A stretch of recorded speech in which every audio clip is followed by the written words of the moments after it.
Hello everyone and welcome to this week's reviews. Today it's time to put on those proton packs again because there's something strange in the neighborhood. How's this Ghostbusters reboot stack up? Let's take a look. It's a proton glove. It's going to maximize flexibility during hand-to-spectre combat. Just give it a punch, it's motion activated.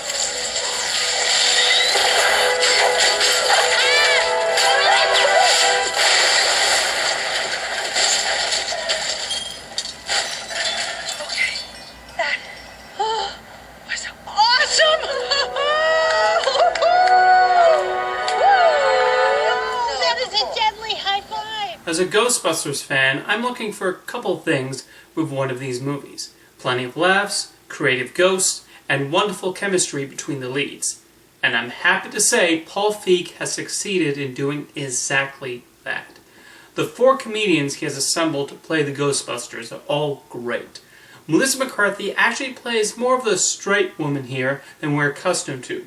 Kristen Wiig's Erin is well developed as she goes through a number of believable changes through the course of the film, and seeing her become a full-fledged Ghostbuster is delightful to watch.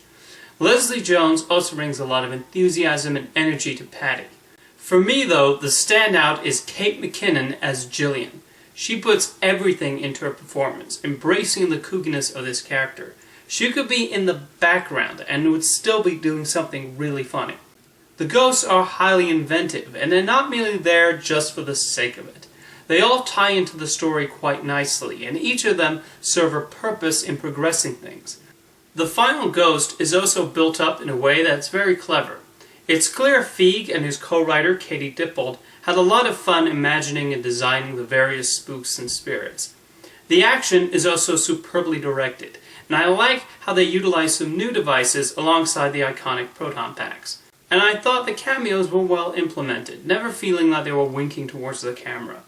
I will say I did feel the more low-brow jokes didn't work and could have been cut.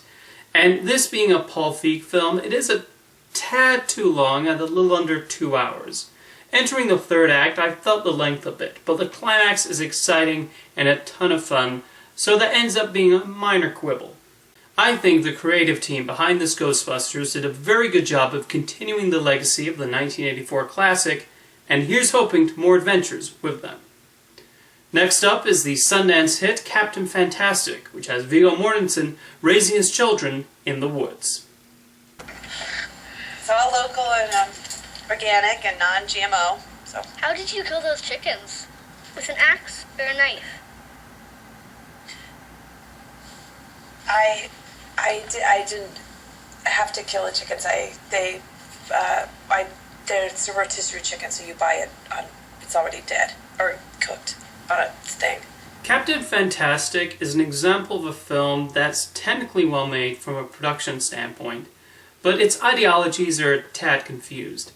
I assume we're meant to emphasize with the main character and his want to raise his children away from regular society and in the woods.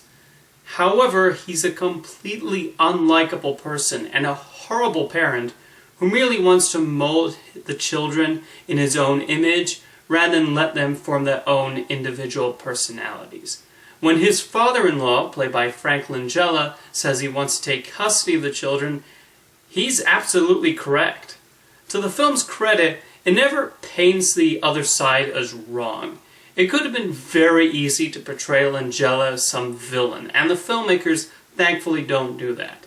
The acting is overall quite good, even from Mortensen, and the children are also very strong, even when their characters change completely on a whim. This definitely falls into the stereotypical box people tend to put Sundance films in. Not poorly made, and you can see the director, Matt Ross, thought about these ideas thoroughly, but it wants me to root for somebody who I find to have very few, if any, redeemable traits. Thanks for watching this week's reviews, and I'll see you next time.